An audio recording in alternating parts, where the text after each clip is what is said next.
आनंद नाम का एक सब इंस्पेक्टर जिसे किसी वजह से सस्पेंड कर दिया जाता है। लेकिन आनंद एक बहुत ही ईमानदार और होशियार पुलिस ऑफिसर होने की वजह से वो अपना काम छोड़कर सिर्फ ऑफिस का काम करते हुए नहीं बैठ सकता था। इसलिए उसका सीनियर ऑफिसर किसी गांव में हुई लड़की का मर्डर केस सॉल्व करने के लिए उसे भेज देते हैं।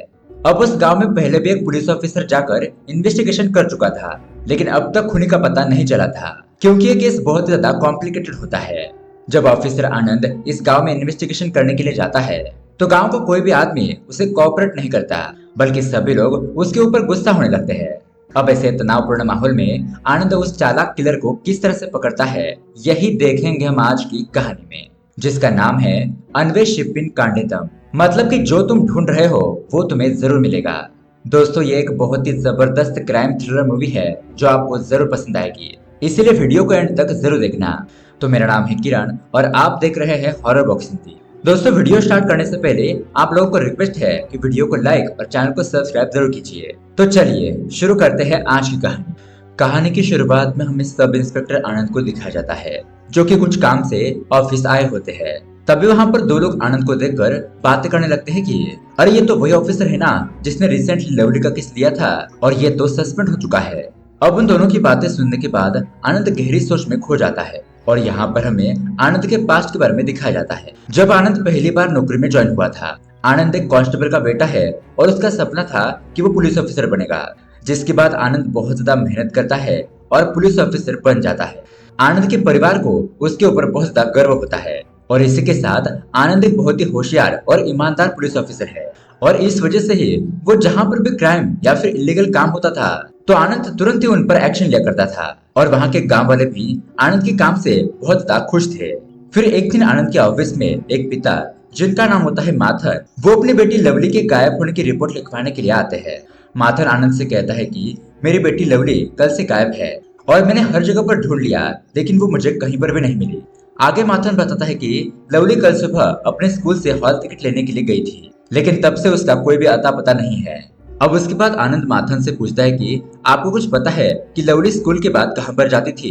तब माथन बताता है कि स्कूल के रास्ते पर एक चाय की दुकान है। तब वो चाय वाला लवली को काफी समय से जानता है, तो आनंद उस चाय के पास जाकर जांच करने लगता है। तो वो चाय वाला आनंद को बताता है कि कल लवली स्कूल के बाद अपने घर पर जा रही थी और मैंने उससे पूछा भी था। तब लवली ने बताया कि वो हॉल टिकट लेने के लिए स्कूल गई थी। और चाय वाला बताता है कि डेली दो लड़के यहाँ पर आकर मेरी दुकान पर सोडा पीते थे और कल वो दो लड़के लवली के जाने के बाद शायद उसका पीछा कर रहे थे।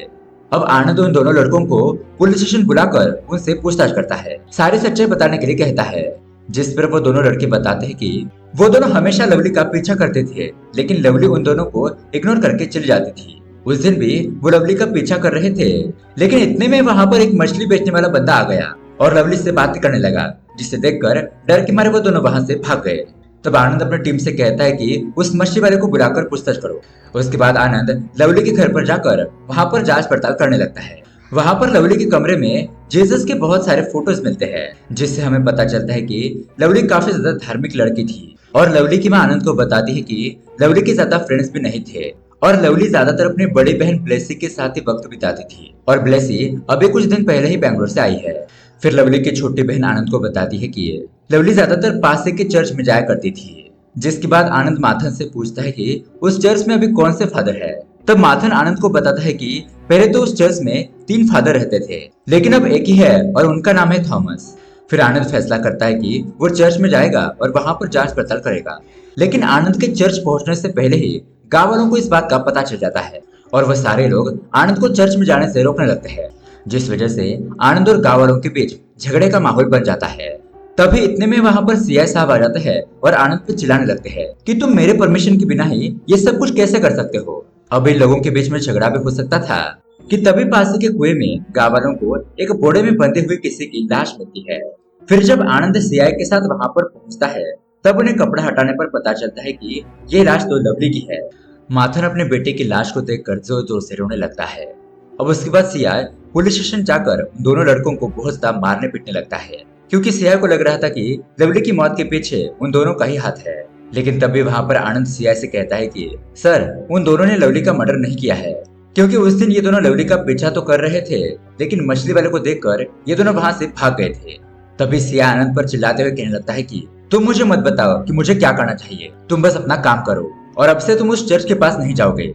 अब उसके बाद सिया और एसपी आपस में इस केस के बारे में बातचीत कर रहे होते हैं कि हम लोगों को आनंद को इस केस से दूर रखना होगा और हमें खुद ही इस केस की जांच पड़ताल करनी होगी, क्योंकि आनंद एक हिंदू लड़का है और चर्च के उस झगड़े के बाद गांव के लोग आनंद पर थोड़ा गुस्सा थे। अब उसके बाद हम आनंद को देखते हैं जो कि खुद ही अपनी टीम के साथ वहां पर जाके उस कुएं के पास कुछ सबूत ढूंढने लगता है और आनंद इस काम के लिए कुछ पुलिस डॉग्स की मदद भी लेता है। वो डॉग स्मेल सूंघने के बाद कुछ जगह पुलिस को लेकर जाता है जो एक चर्च भी था और दूसरा सहदेव नाम के एक आदमी का घर था। जिसके बाद आनंद सिया को जाकर कहने लगता है कि एक बार हमें उस चर्च में जाकर सबूत ढूंढना चाहिए। तब सिया आनंद से कहता है कि तुम बेवजह फादर थॉमस के ऊपर आरोप लगाना चाहते हो और जिस दिन लवली का मर्डर हुआ था उस दिन फादर थॉमस गांव में तो थे ही नहीं। फिर आनंद सिया से कहने लगता है कि सर हमें एक धोती गिरी हुई मिली थी और ये धोती सहदेव की होती है। तब पुलिस उस सहदेव के घर पर जाती है और पूछताछ करने पर सहदेव बताता है कि हाँ ये उसी की धोती है और गुम हो चुकी थी, लेकिन पुलिस उसकी बात पर बिना भरोसा किए उसे मारने पीटने लगते हैं और सहदेव को पुलिस स्टेशन में बंद कर देते हैं। अब उसके अगले दिन आनंद माथन के घर लवली के फ्यूनरल पर जाता है। वहां पर माथन आनंद से कहता है कि आज मेरे लवली का फ्यूनरल भी खत्म हो गया लेकिन अभी तक दोषी पकड़ा नहीं गया। तब माथन आनंद से कहता है कि सहदेव ने लवली का खून नहीं किया है और मेरे एक जान पहचान वाले आदमी ने बताया कि उस दिन स्कूल से छूटने के बाद लवली चर्च में गई थी।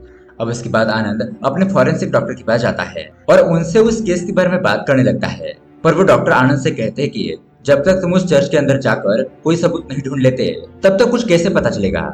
अब रात के समय हम देखते हैं कि एक चोर पीछे के रास्ते से चर्च के अंदर घुसता है, लेकिन तभी फादर थॉमस उस चोर को देख लेते हैं। लेकिन जब तक फादर उसे पकड़ते तब तक वो चोर कुछ सामान चोरी करके वहां से भाग जाता है।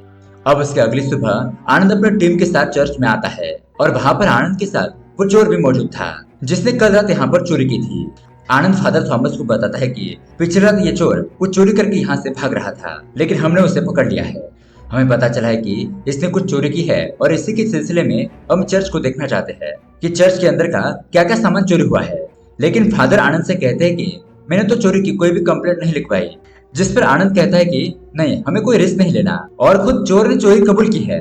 उसके बाद आनंद और उसकी टीम चर्च के अंदर जाकर बारीकी से सब कुछ ढूंढने लगते हैं और वहां पर उन्हें कुछ बाल और टूटी हुई चूड़ियां मिलती है जिससे अब काफी हद तक लवली के मर्डर का शक चर्च पर ही जाता है। अब बस यहाँ पर फॉरेंसिक रिपोर्ट का इंतजार था जिससे पता चल ही जाएगा कि आखिर लवली की हत्या किसने की है। अब उसके बाद फॉरेंसिक रिपोर्ट आ जाती है और उससे पता चलता है कि वो जो बाल मिले हैं वो कलर किए हुए थे, मतलब कि अब पुलिस को उस लड़की को ढूंढना है जिसने अपने बाल कलर किए हो। तब पुलिस लवली के घर पर जाती है और उसकी बड़ी बहन ब्लेसी को अरेस्ट कर लेती है क्योंकि ब्लेसी उस गांव में इकलौती लड़की है जिसने अपने बाल कलर किए थे। अब उसके बाद पुलिस ब्लेसी को सारी सच्चाई बताने के लिए कहती है और थोड़ी सी सख्ती बरतने पर ब्लेसी उन्हें सारी सच्चाई बता देती है कि दरअसल उस दिन हुआ था कि फादर थॉमस का बेटा डैनी कुछ दिन पहले गांव आया था और दोस्तों डैनी और ब्लेसी का अफेयर चल रहा था। जब उस दिन फादर थॉमस कुछ काम से दूसरे गांव गए थे तब डैनी और ब्लेसी आपस में इंटीमेट हो रहे थे, लेकिन जब ब्लेसी चर्च से निकलती है तब उसकी बहन लवली उसे देख लेती है और लवली को यहाँ पर सब कुछ पता चल जाता है। तो लवली को गुस्सा आकर ये बात वो अपने माता पिता को बताने के लिए जा रही थी, लेकिन तभी ब्लेसी और डैनी उसे रोकने की कोशिश करते हैं और लवली के ना रुकने पर डैनी लवली का मुंह पकड़ लेता है और उसे घसीटते हुए चर्च के अंदर लेकर जाता है। लवली का मुंह ज्यादा देर तक बंद होने की वजह से उसे सांसें लेने में तकलीफ होती है और लवली की दम घुटने की वजह से उसी समय पर मौत हो जाती है। और अब लवली को मरा हुआ देखकर वो दोनों ही बहुत ज्यादा घबरा गए थे। वो सोचने लगते हैं कि अब वो क्या करेंगे।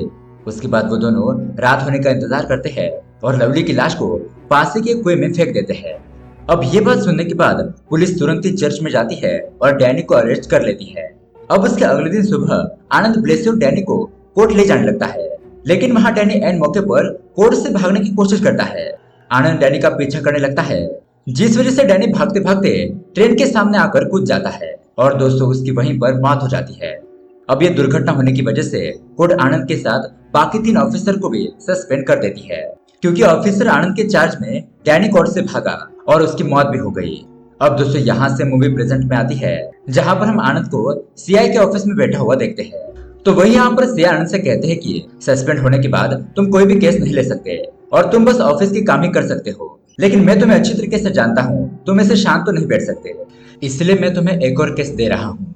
ये केस श्रीदेवी नाम की एक लड़की का है जिसका 6 साल पहले मर्डर हो गया था तुम्हें ज्यादा कुछ नहीं करना है, तुम बस अपने टीम के साथ उस गांव जाकर एक बार इंक्वायरी कर लो। खूनी का पता चलता है तो ठीक है, नहीं तो नहीं चलेगा तो भी कोई बात नहीं है।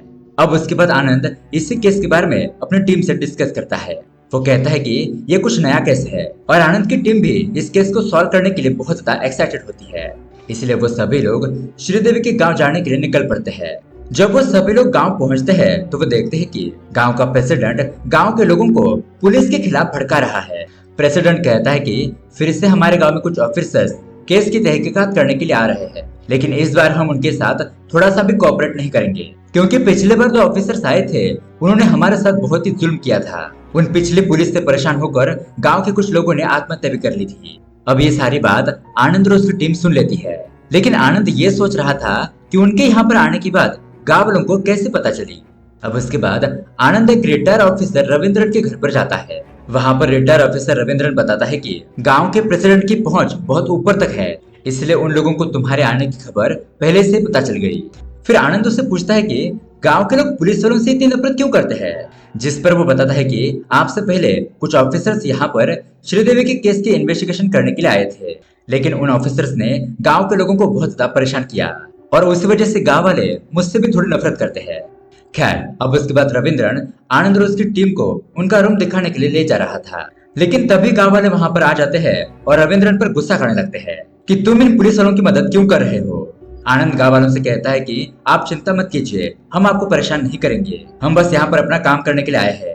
जिसके बाद रविंद्रन आनंद को श्रीदेवी की माँ के बारे में बताता है कि श्रीदेवी की माँ जवानी में एक आदमी से प्यार किया करती थी, लेकिन उस आदमी ने उसे धोखा दे दिया और उस वक्त वो प्रेग्नेंट थी, उसके पेट में श्रीदेवी पल रही थी। फिर श्रीदेवी की माँ ने पोडिया नाम के एक आदमी से शादी कर ली और पोडिया रेवमा को बहुत ज्यादा मारा करता था।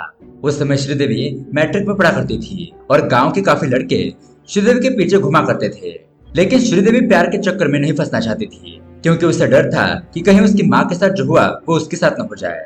तभी एक दिन रात के समय श्रीदेवी अपनी माँ के लिए एक लेटर लिखती है, जिसमें लिखा होता है कि माँ, मैं अपने प्रेमी के साथ घर छोड़कर जा रही हूँ। और उसके कुछ दिन बाद ही ये न्यूज आती है कि श्रीदेवी की मौत हो गई है और उसकी लाश बिल्लाई के बगीचे में मिली थी। जब श्रीदेवी की मौत हुई थी तब वो 3 महीने प्रेग्नेंट थी। तब उस समय पुलिस की टीम इन्वेस्टिगेशन करने के लिए आई थी, लेकिन उन्हें श्रीदेवी की कातिल के बारे में कुछ भी पता नहीं चला। बस अब ये सब कुछ बताने के बाद रविंद्रन वहां से अपने घर पर चला जाता है। अब उसके अगले दिन हम देखते हैं कि आनंद श्रीदेवी के घर पर जाता है और उसकी माँ से श्रीदेवी की मैगजीन दिखाने के लिए कहता है, जो वो अक्सर पढ़ा करती थी। जब आनंद उस मैगजीन को देख रहा होता है तो तभी उसे एक लेटर दिखाई देता है, जिसमें भेजने वाले का नाम लेखा लिखा हुआ था और ये लेटर मुंबई से भेजा गया था। उसके बाद आनंद को पता चलता है कि ये लेखा गांव में रहती है, इसलिए वो लेखा के पास जाता है और उसके बारे में पूछता है। तो लेखा बताती है कि वो लोग पहले मुंबई में रहा करते थे और लेखा वहीं से श्रीदेवी के लिए लेटर लिखती थी, लेकिन कुछ समय के बाद लेखा की पति की कुछ कारणवश मौत हो गई और इसी वजह से अब लेखा को वापस अपने गांव आना पड़ा। फिर आनंद लेखा से पूछता है कि क्या श्रीदेवी ने कभी अपने लेटर में कुछ अजीब बातें लिखी थी, जिस पर लेखा बताती है कि श्रीदेवी ने एक बार लेखा से पूछा था कि हिंदी सीखने के लिए कितने दिन लगेंगे, पर जब लेखा ने श्रीदेवी से पूछा कि तुम हिंदी क्यों सीखना चाहती हो, तब लेखा ने उसको कोई जवाब नहीं दिया। अब ये बात सुनने के बाद आनंद को एक जबरदस्त आइडिया आता है। आनंद उस आदमी के बारे में पता करने का सोचता है जो नॉर्थ में रहता है, क्योंकि हिंदी तो नॉर्थ में रहने वाले लोगों को अच्छी तरीके से आती है। फिर आनंद उसका पता करने की कोशिश करता है जो गांव से नॉर्थ में रहने के लिए गया था। तब वो प्रेसिडेंट के ऑफिस जाता है। वहां पर प्रेसिडेंट आनंद को कुछ भी बताने से मना कर देते हैं और ऑफिस से भी निकाल देते हैं। लेकिन दोस्तों, आनंद को तो कैसे भी करके वहां पर रखी हुई फाइल चाहिए थी, जिसमें उस आदमी का नाम था जिसे आनंद ढूंढने की कोशिश कर रहा था। अब वो उस ऑफिस के चपरासी को दारू पिलाता है और उससे वो फाइल लाने के लिए बोलता है। फिर हम देखते हैं कि आनंद श्रीदेवी के लेटर को भी पढ़ रहा था। तभी इतने में ही पता चलता है कि ये लेटर हरियाणा से भेजा गया था। अब उसके अगले दिन वो चपरासी आनंद के पास आता है और उसे बताता है कि प्रेसिडेंट ने वो फाइल अपने घर में छुपा कर रखी है। फिर आनंद और उसकी टीम रात के समय प्रेसिडेंट के घर के अंदर जाते हैं, लेकिन प्रेसिडेंट आनंद को देख लेता है और उसके ऊपर हमला भी करता है। पर उल्टा आनंद प्रेसिडेंट को धमकी देते हुए कहता है कि मुझे तुम्हें मारने में थोड़ा सा भी समय नहीं लगेगा, इसलिए बेहतर यही है कि तुम मुझे वो फाइल दे दो। अब डर के मारे प्रेसिडेंट आनंद को वो फाइल दे देता है और जब आनंद उस फाइल को देखता है तब उसे पता चलता है कि गांव के बड़े जमींदार का बेटा विष्णु हरियाणा में रहता है। इसलिए आनंद अपनी टीम को सदानंद के बारे में और ज्यादा जानकारी इकट्ठा करने के लिए कहता है उसके बाद ऑफिसर आनंद को बताते हैं कि विष्णु पिछली बार फरवरी में गांव में आया था और श्रीदेवी की मौत मई महीने में हुई थी और उस समय श्रीदेवी 3 महीने की प्रेग्नेंट थी। तो आनंद अपने मन में सोचने लगता है कि श्रीदेवी और विष्णु के बीच में जरूर कुछ न कुछ चक्कर चल रहा था। फिर आनंद वहां से पोस्टमैन के पास आता है जो श्रीदेवी को लेटर दिया करता था। वहां पर आनंद को पता चलता है कि श्रीदेवी के मरने के कुछ दिन बाद एक काली गाड़ी ने पोस्टमैन को टक्कर मारी थी, जिस वजह से वो पोस्टमैन कोमा में चला गया था। अब सीन चेंज होता है और हम आनंद को देखते हैं जो कि प्रेसिडेंट से कहता है कि मुझे कातिल का पता नहीं चल पाया, इसलिए मैं ये केस यहीं पर बंद कर रहा हूँ, लेकिन आपको और सदानंद को कुछ फॉर्मेलिटीज कंप्लीट करने के लिए स्टेशन आना होगा। अब उसके अगले दिन वो दोनों ही स्टेशन पहुंच जाते हैं और यहाँ पर आता है बहुत बड़ा ट्विस्ट। वहां पर आनंद उनको बताता है कि श्रीदेवी को मारने वाला आदमी और कोई नहीं बल्कि एक 60 साल का आदमी है और मेरे पास एक वॉइस नोट भी है जिसमें एक लड़का कह रहा है कि मैं और श्रीदेवी एक दूसरे से बहुत ज्यादा प्यार करते हैं, लेकिन जब मुझे पता चला कि श्रीदेवी प्रेग्नेंट है तब हम दोनों ने एक दूसरे से शादी करने का फैसला किया और उस रात हम एक दूसरे से मिलने के लिए गए थे, लेकिन श्रीदेवी उस रात वहां पर नहीं आई और अगली सुबह उसे पता चला कि उसकी मौत हो चुकी है। मैं श्रीदेवी की मौत की खबर सुनकर उसे देखने वाला था, लेकिन मुझे डर था कि वो इल्जाम मुझ पर ही ना आ जाए, इसलिए मैं हरियाणा वापस चला गया। अब ये सुनने के बाद आनंद उन दोनों को वापस भेज देता है और अपने सीनियर ऑफिसर सीआई को ये सारे सबूत दिखाता है, जिस पर सीआई आनंद से कहते हैं कि हमें जल्द से जल्द आरोपी को पकड़ना चाहिए। आनंद कातिल को पकड़ने के लिए जा रहा होता है कि तभी गांव के लोग कहीं भागते हुए जाने लगते हैं। तो आनंद जब उनसे वजह पूछता है तो वो लोग बताते हैं कि गांव के बाहर किसी ने खुद को फांसी लगा दी है और दोस्तों ये और कोई नहीं बल्कि वो रिटायर ऑफिसर रविंद्रन होता है। जी हाँ दोस्तों, रविंद्र ने अपने मरने से पहले एक लेटर लिखा था जिसमें वो लिखता है कि मुझे पता नहीं था कि आनंद मुझे इतनी जल्द पकड़ लेगा। असल में श्रीदेवी को मारने वाला और कोई नहीं बल्कि मैं खुद हूँ। और दोस्तों वो वॉइस और किसी की नहीं बल्कि रविंद्रन के बेटे सुदीप की थी। रविंद्रन को यह पता चल गया था कि सुदीप और श्रीदेवी एक दूसरे से प्यार करते हैं और रविंद्र नहीं चाहता था कि वो दोनों एक साथ आए। वो नहीं चाहता था कि उनकी शादी हो, इसलिए रविंद्रन अपने बेटे का लेटर बदल देता है और जब श्रीदेवी उस रात वहां पर आती है तो रविंद्रन उसे मार देता है। और यहाँ पर एक और बहुत बड़ा रीजन ये भी था कि रविंद्र नहीं चाहता था कि कोई भी छोटी जात की लड़की उसकी बहू बने। और उसके कुछ दिन बाद रविंद्र ने पोस्टमैन को भी काली गाड़ी से उड़ा दिया था। और दोस्तों पुलिस को रविंद्रन के ऊपर शक तब हुआ जब आनंद ने प्रेसिडेंट से पूछा कि उनके यहाँ पर आने की खबर उन्हें कैसे पता चली। तब प्रेसिडेंट ने बताया कि ये बात तो हमें रविंद्र ने ही बताई थी।